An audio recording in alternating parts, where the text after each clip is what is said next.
I think the countdown thing's broken. I don't know. Oh boy. It didn't work Live. there. Okay. I guess we're on. Excuse me. Wow. This doesn't count as an episode because we'll still talk. Yeah. We'll delve deep into the numbers, It's really. a very instant reaction. Very Yeah, you just instant. because when you lose a game like that, Yeah, and you're talk just about like, it. God, I need to talk about this.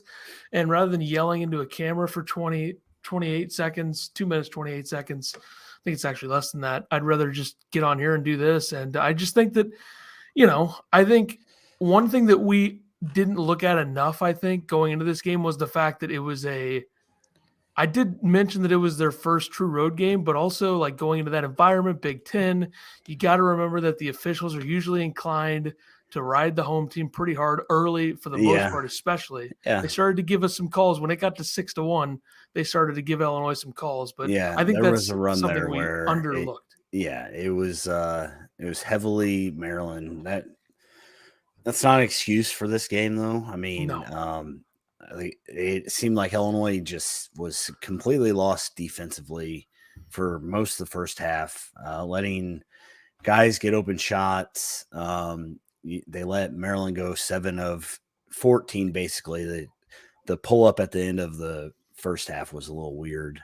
He had plenty of time to get to the hoop.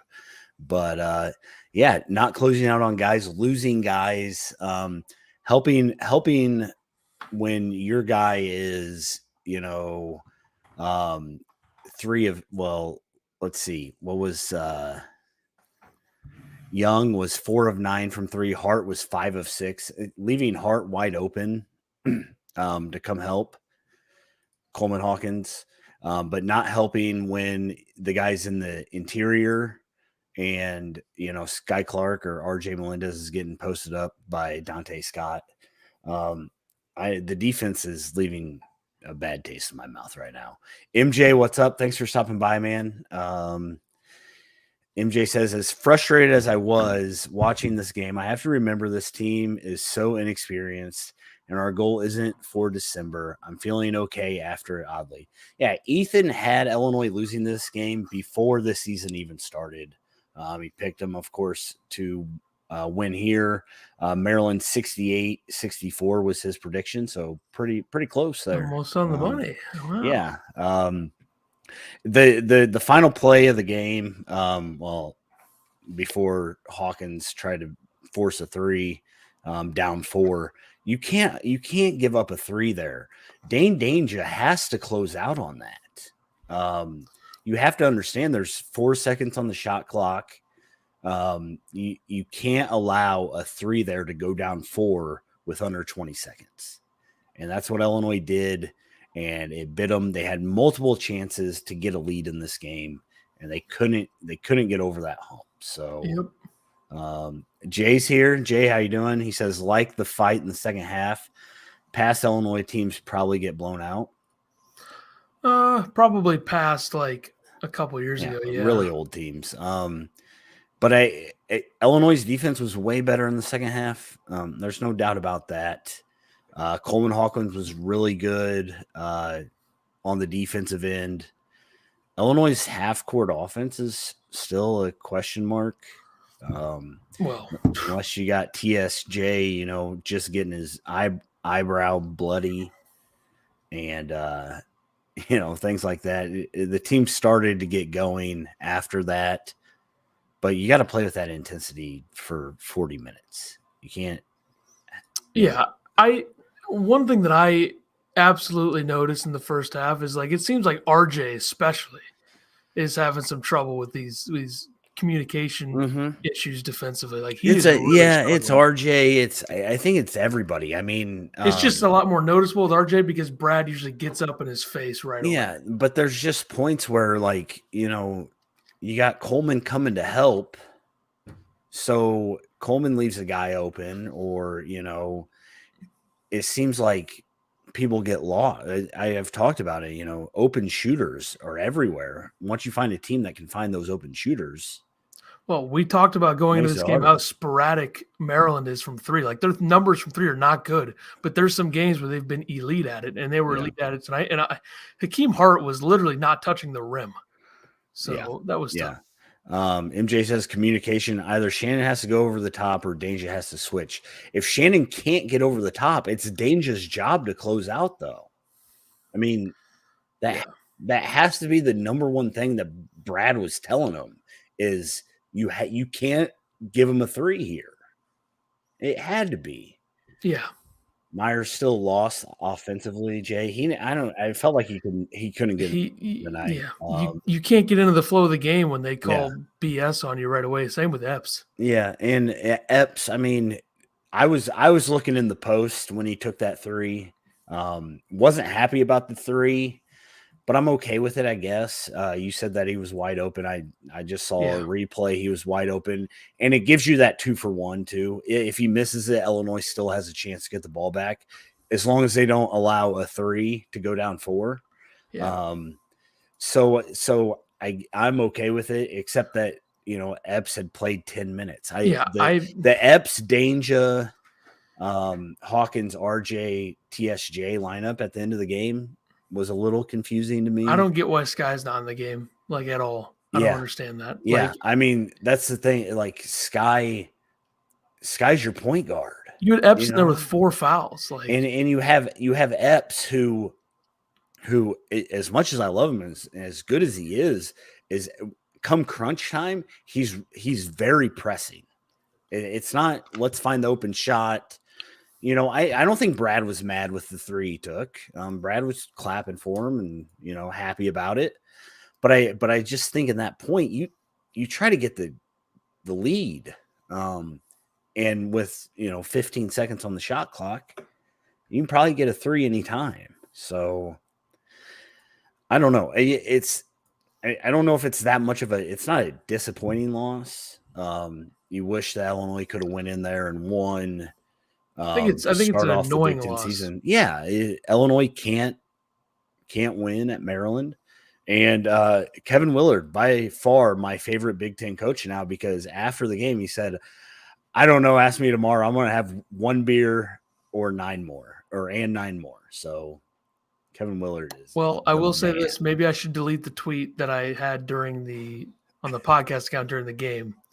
And since I'm not posting this as a podcast, I think we can pretty much say whatever we want. So I tweeted, quote, "Shut the fuck up, Willard." Whoa. Because I warned everybody if they had kids listening. I mean, it's 10:31. Number one, you're a terrible parent. But number 2, I think it was during the Shannon Reese thing. They called a foul on Reese, which it wasn't a foul, but they're going to call something there they couldn't see.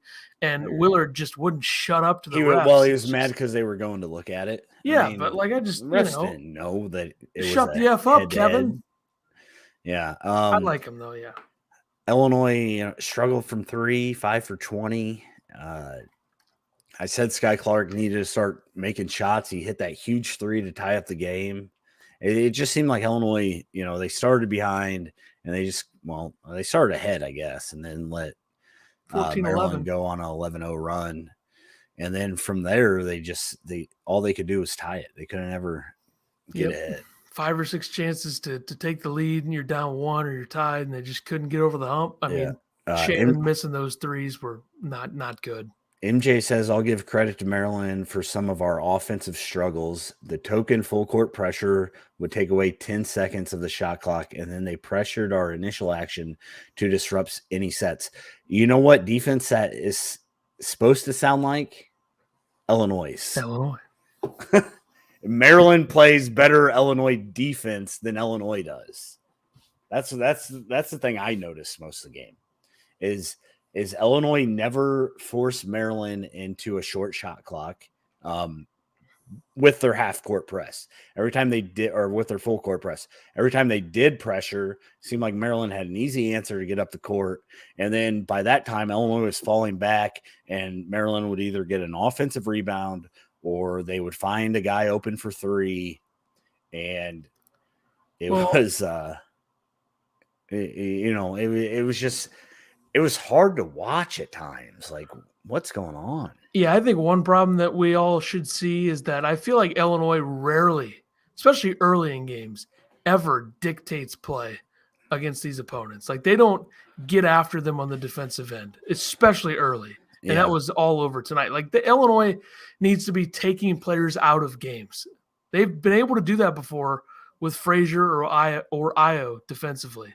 Yeah. They can't do that with guards this year. I mean, if Trent Frazier is playing this game, I don't think Jameer Young has 24 points. I think the biggest problem with switching on everything isn't the little guys guarding the big guys. I think it's the big guys like Coleman and, Terrence Shannon Jr. or whoever think that they have to help the little guys. And so they're leaving guards. Like if they run the same offense against Purdue will score 115 or the same defense. Purdue will eat you alive. Yeah.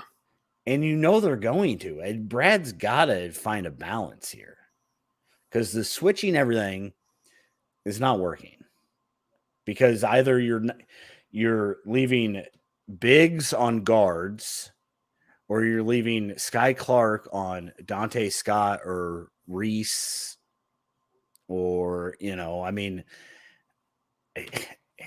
it's just not working. It's not. I know that in the second half it was a lot better, but you got to play 40 minutes. Illinois is not playing 40 minutes right now. Jay says, like to see Illinois mix up their defenses every once in a while. Does Brad ever play zone? I don't think I've seen Brad play zone. I could be wrong. I think it's hard to switch like that without veterans or guys that have done it a ton. Because like the teams that do it with success, an example of that would be Baylor a couple of years ago, and they were all juniors and seniors. Well, and that's like the thing is, like Brad was never gonna like. This is what Illinois knows. You can't. I don't think they have any way to switch up their defense right now because this is what they know. It's a problem. So I don't know. It sucks to start the Big Ten like this, but Maryland is a really good team. They were at home. The crowd was great. They threw pretzels at Brad Underwood. I don't understand why everybody. Yeah, why is everyone mad about that? Like, who cares? I'm not mad about it. I mean, Hawkins. Why are Illinois fans? My entire Twitter feed on the Illinois our podcast account was all about Hawkins. Clearly went over to him and started jawing down 5. I don't get why everyone every Illini account. I mean, if you're going to act like an a-hole, other teams' fans are going to treat you like an a-hole. And it's like the Illinois student section has never done anything. I mean, come on. Everybody right on the money. It takes more time to be united as a unit with the switches. Yeah, it's one of those things where they're just going to have to get it beat into them, and we knew that there would be growing pains. I don't know if this is really a growing pain. I mean, Illinois was a dog in this game. Maryland is a lot better than anybody thought they were going to be. So you take the good with the bad. Do you like Danger in that much late? I know that he had a couple good buckets, but the one on Scott probably should have been a foul on him. Yeah. It was nice to see Coleman Hawkins when it was crunch time, be the elite player that we thought he was. When Illinois couldn't do anything offensively, he was getting to the lane and he, made some buckets or some passes. Jay is not a big fan of the switch defense either. Then they have to help a lot too. Yeah, I feel like they switch and then they lose guys all the time. So again, good teams will take advantage of that. I don't like it. Defense was fine in the second half, though. I'm not even mad about it. Yeah, Illinois is still ranked ahead of Maryland on KenPom, so you got that. In defense? That in overall. Oh. Still, the Maryland offense is 22 spots ahead of Illinois, and the Illinois defense is 24 spots ahead of Maryland's defense. I mean, this was 22 versus 16. This is Maryland favorite all the way. So, I don't know. You're not mad about it. You just, I thought Illinois was going to go 17-3, and now I'm sad. Yeah, I think, looking forward to Tuesday real quick, I think everyone's going to be real afraid of this game. But I think they're going to find a way here. I really do. I mean, this is a great loss to go into a game against Texas. Yeah, I think that's not. I mean, even if they are 6-3, so be it. You're probably, if you're 6-3, I think you probably go into the new year at worst case 9-4, 10-3. So it's like, okay, because Penn State at home, you have to think they win that. Alabama A&M, that's a win. Missouri, I mean, they better not lose that game. And then Bethune-Cookman. So, like, but they're 6-3, or if they lose it, in 2 top 5 losses. Yeah, perfectly and fine. then a Maryland road game. So think about where this team was last year. I mean, last year going into the new year, they were 9-3 with losses to Arizona. That's a good loss. Cincinnati and Marquette losses though last year were ugly. yeah. So, and especially losing to Cincinnati by 20. But I think they're in a perfectly fine spot. I think the overreacting is whatever. We got to remember that going into the season, we said all of these things. This is a very new roster in terms of these guys. Most of them haven't played with each other. That sounded weird. Played with one another. Played on the same basketball team as one another. Thank you. Throw the sport in the middle of that, and you're fine. Yeah. And there were going to be growing pains in some spots. Yeah. And getting out of Vegas with a split's great. Yep. Destroying Syracuse when you need to destroy them, great. Yep. Lose to Maryland, a place you always lose. They have, as they said in the broadcast, Illinois has not won at Maryland since 2011, and that was before Maryland was even in the conference. They got beat by 20 last year, 16 or something like that. Well, Kofi was hurt at BBV starting. And also a couple of years ago when it was Cowan and Smith, they got hosed in that game. They were leading that game throughout the entirety of it. It was, it was December 7, 2019, 59-58 loss. Illinois led that 39-25 at the half. So they got hosed in that game. I remember the officiating was just a total ref show. I think. Well, late because Illinois did have more free throws. It's always a ref show. MJ, great basketball mind right here. Look, MJ, I'm like, you want to come on the show sometime? We were in way too many rotations, scrambles from either poor communication on switches or getting beat off the dribble. This causes poor positioning in situations where we have to foul. Yeah, and that's we talked about, Matthew Meyer, only having to worry about maybe one guy that he couldn't match up with. Maryland's offense could penetrate a lot easier on Illinois than Illinois could on Maryland. So, is everybody ready to go right back to 20 in the polls? Because they're going to drop way too many spots. It's all right. Who cares? Yeah, I know, but it's just, it'd be nice to, Jay thinks that just winning one of these two games versus Maryland or Texas is good. I agree. And even if you don't, I still think it's fine, to be honest. I mean, the sky's not falling by any means. Well, it was at the end of the game when he wasn't in the game. The sky is not playing. It's not falling. They should be absolutely dominant in the majority of January. Like, if you look ahead, it's like Northwestern, Wisconsin, Nebraska, Michigan State, Minnesota, Indiana, Ohio State, Wisconsin. I see a great, that's 8 games right there. That's a 7-1, 6-2 type stretch. This was a learning game. My worry is that, they don't learn enough, that the half-court offense has to get better. Terrence Shannon Jr. 0 for 5 from 3, 2 air balls after he got cold cocked. I'm a little worried about maybe him being injured. A concussion. Yeah. Hopefully, if that's the case, then I will take back the fact that I said they would win on Tuesday. I mean, there's no, his head had to be just pounding, and he's trying to knock down threes. Not a good shot from the exact same spot too. Yep. But they both look pretty too. I thought he played well overall. I mean, I know he was 0 for 5 from 3, but his offensive rebounding was enormous. They couldn't stop him at all on the offensive glass. He had 4 of them. And I think Coleman had a good game as well. And RJ was good, but there's just not enough consistency from top to bottom, I would say. I feel like Sincere's definitely a little banged up. Only played 5 minutes and kind of limped out. But MJ, you're going to the game Tuesday? Awesome. That'll be fun. You were at Vegas too, huh? What is Illinois' record at Madison Square Garden?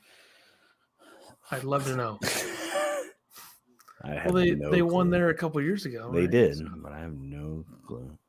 that was a good time when they won, right? Did you ever see me, MJ? What row were you in? We were right next to each other. Who did they beat at MSG? I don't know.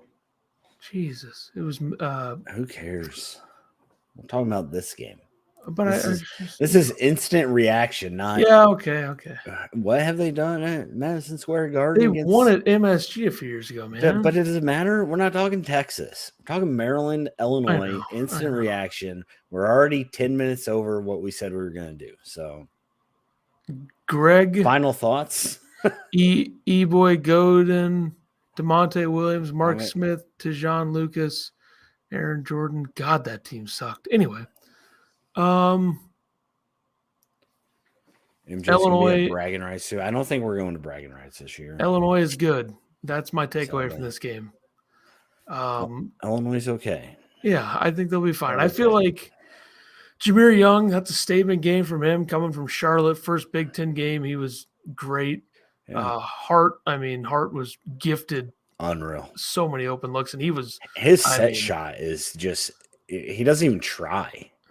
That's why I feel like if you could man someone like him up with like Meyer or Hawkins, you could take him out of the game, but that's just not the way they play. Yeah, but you just leave them wide open all the time and they tear you There's up. that it might have been him that made the corner three. It probably was early in the first half, but like you just see RJ and Hawkins and somebody else just like all cluttered towards the lane, and then RJ has to sprawl out. I think that's when RJ had Underwood spit in his face, probably. And there were times in the second half where like Coleman was trying to clear everybody out so him and Danger could have a two-man game, and I think that was when Reese was back in. Like I understand that Danger had a really good run there.